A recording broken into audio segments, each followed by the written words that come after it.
જય બાબા સ્વામી પરમ પૂજ્ય ગુરુદેવના ચરણોમાં કોટી કોટી વંદન.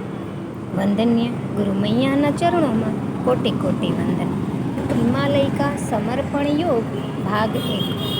मनुष्य का मोक्ष प्राप्ति का यह एकमात्र मार्ग है.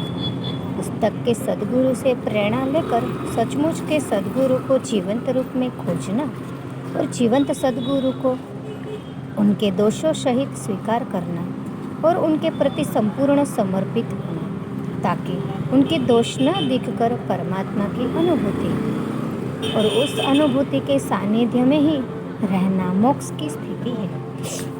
मनुष्य को अपने जीवन काल में अपने शरीर रह सहित प्राप्त करनी होती है. सद्गुरु को परमात्मा मानो पर यह जानते हुए कि ये एक मनुष्य है, परमात्मा नहीं है. ये परमात्मा का एक माध्यम है. इनके द्वारा परमात्मा की प्राप्ति हो सकती है, पर ये परमात्मा नहीं है. कोई शरीर परमात्मा हो नहीं सकता, क्योंकि परमात्मा शरीर है ही नहीं.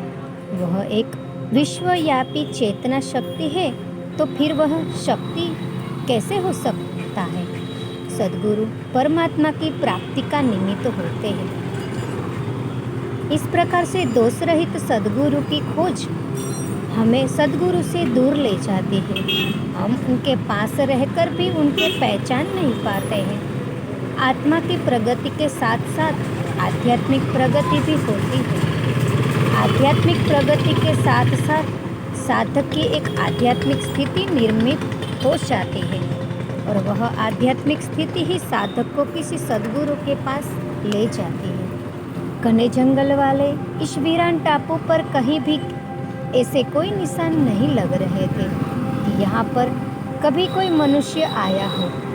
ऊंचे ऊंचे पेड़ थे, उन पर लताएं चढ़ी हुई थी. कोई झाड़ गिरा था तो वह भी अटका भी हुआ था. जमीन पर गिर ही नहीं पाया, इतना घना जंगल था. और नहीं मिलो तक वही किसी मनुष्य की कोई संभावना लगती थी. इसीलिए मनुष्य के विचारों का प्रश्न ही नहीं था. साधना के लिए जानबूझकर नदी के किनारे का यह टापू चुना गया था. हाँ, यहाँ पर कुछ पहाड़ियाँ अवश्य थी. किसी भी दिशा में चलो, लकड़ी से झाड़ियाँ हटाकर ही रास्ता बनाना पड़ता था. यह स्थान ही अपने आप में एक छोटा सा विश्व था, और कुछ जीव जंतु ही मेरे मित्र थे. कुछ पक्षी ही मेरे पड़ोसी थे, क्योंकि गुरुदेव तो अधिकतर अपनी ध्यान साधना में ही मग्न होते हैं. जंगली केले के छोटे छोटे टुकड़े करके मैं चींटियों के घरों के पास जाकर डालता था. चींटियों का आपस में बड़ा सहयोग वाला भाव होता है. डाले हुए केले का टुकड़ा मैंने कभी भी किसी चींटी को खाते हुए नहीं देखा. वे चिड़िया उस केले के टुकड़े के भी बारीक बारीक टुकड़े कर अपने घर के भीतर ले जाती थी. इतनी ईमानदार चींटियाँ थी. उनके घरों के पास बैठकर मैं घंटों उन्हें निहारता रहता था. कभी कोई बड़ा टुकड़ा डालता, तब एकाधी चींटी आकर उसे उठाने का प्रयास करती थी. जब नहीं उठाया जाता तो अपने घर में जाती और वापस आती, तो उसके पीछे चींटियाँ की लंबी कतार होती थी.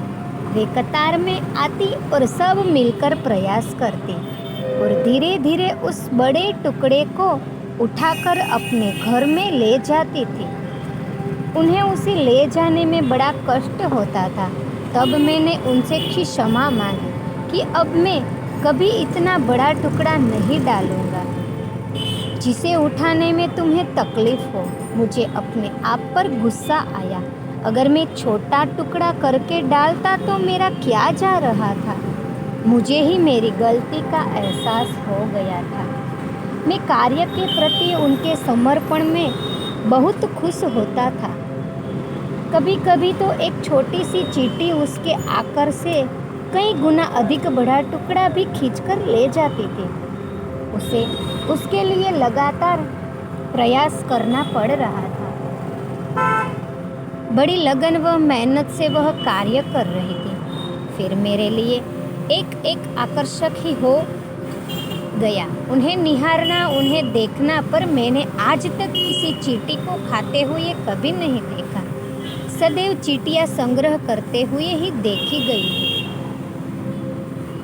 गजब की संगठन यंत्रणा उन चींटियों में थी। कभी उन्हें लड़ते हुए नहीं देखा। वे वापस जाती हुई आने वाली चींटियों के मुंह के पास मुंह में लेकर जा कोई संदेश देती थी और फिर आगे बढ़ जाती थी। कोई तो संप्रेषण उनके बीच में होता था और गजब का संवाद साधना उनके बीच दिखता था।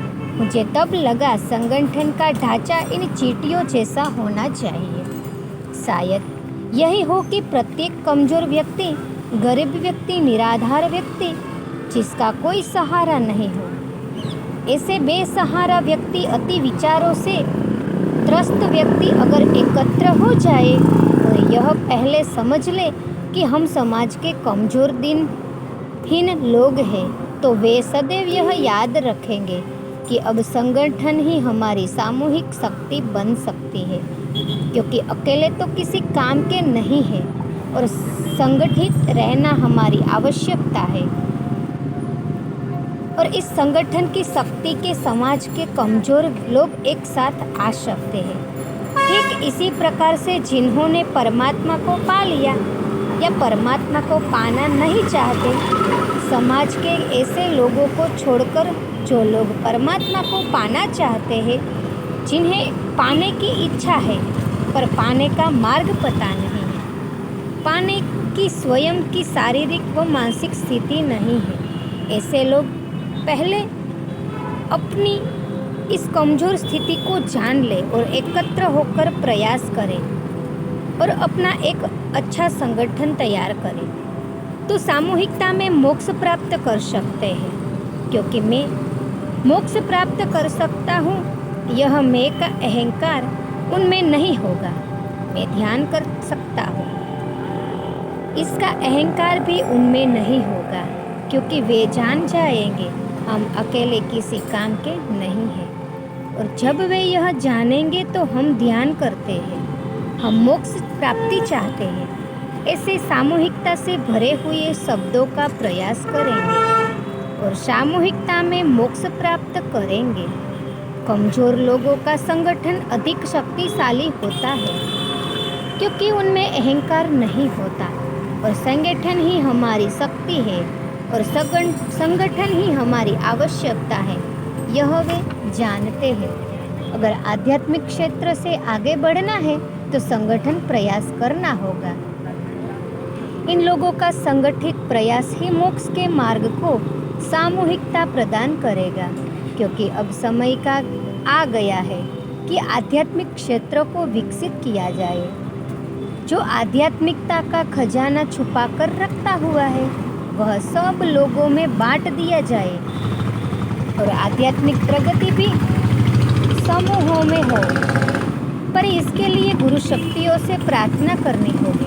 हे गुरु शक्तियों, आप अवतरित हो और आपकी कृपा जन जन तक पहुँचे।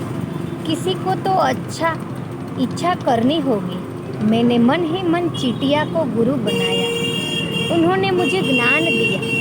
कमजोर छोटे लोगों का संगठन अधिक मजबूत होता है, क्योंकि उनमें मैं नहीं होता और वे जानते हैं कि संगठन प्रयास उनकी आवश्यकता है। फिर जब भी कभी समय रहता, मैं चींटियों के घर के पास आकर बैठता था। दूसरे दिन सुबह मैं गुरुदेव के साथ फिर नदी पर नहाने गया। गुरुदेव के साथ जाने में अलग ही आनंद आता था।